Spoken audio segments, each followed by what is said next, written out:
বিবেকানন্দের বাণী অমৃত সমান, বিবেক প্রভাতি কহে শুনে বুদ্ধিমান। নমস্কার। আজকে আমরা স্বামী বিবেকানন্দের বাণী ও রচনা পাঠের এই পর্বে স্বামীজির লেখা প্রাচ্য ও পাশ্চাত্য গ্রন্থের পরবর্তী অংশ পাঠ করছি। পৃষ্ঠা 24। আমাদের দেশে এ ফ্যাশনের হাঙ্গাম কিছু কিছু গহনায় ঢুকছে।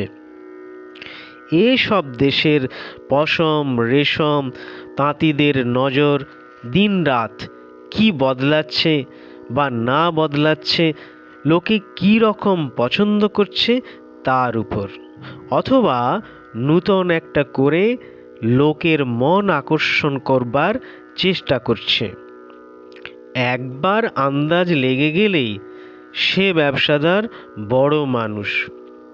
যখন তৃতীয় নেপোলিয়ন ফরাসি দেশের বাদশা ছিলেন, তখন সম্রাজ্ঞী অজেনি পাশ্চাত্য জগতের বেশভূষার অধিষ্ঠাত্রী দেবী। তাঁর কাশ্মীরি শাল বড় পছন্দ ছিল, কাজেই লাখো টাকার শাল ইউরোপ প্রতি বৎসর কিনত। তাঁর পতনবধি সে ঢং বদলে গেছে, শাল আর বিক্রি হয় না। আর আমাদের দেশের লোক দাগাই বুলোই, নূতন একটা কিছু করে সময় মতো বাজার দখল করতে পারলে না। কাশ্মীর বেজায় ধাক্কা খেলে বড় বড় সদাগর গরিব হয়ে গেল। এ সংসার দেখ তোর না দেখ মোর, কেউ কারুর জন্য দাঁড়িয়ে আছে? ওরা 10 চোখ 200 হাত দিয়ে দেখছে, খাটছে। আমরা গোসাইজি যা পুঁথিতে লেখেননি তা কখনোই করব না, করবার শক্তিও গেছে। অন্ন বিনা হাহাকার, দোষ কার?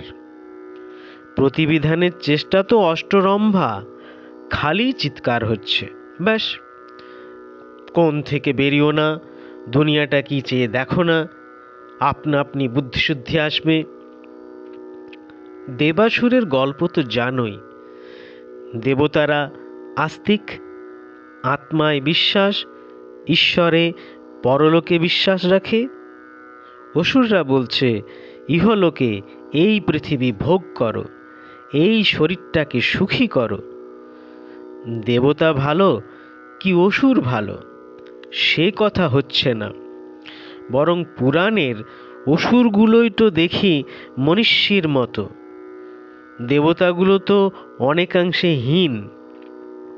এখন যদি বোঝো যে তোমরা দেবতার বাচ্চা আর পাশ্চাত্যেরা অসুর বংশ, তাহলেই দুদেশ বেশ বুঝতে পারবে। ওম নমঃ শ্রী জ্যোতিরাজায় বিবেকানন্দ সুরয়ে সচ্চিৎ সুখ স্বরূপায় স্বামিনে তাপহারিণে।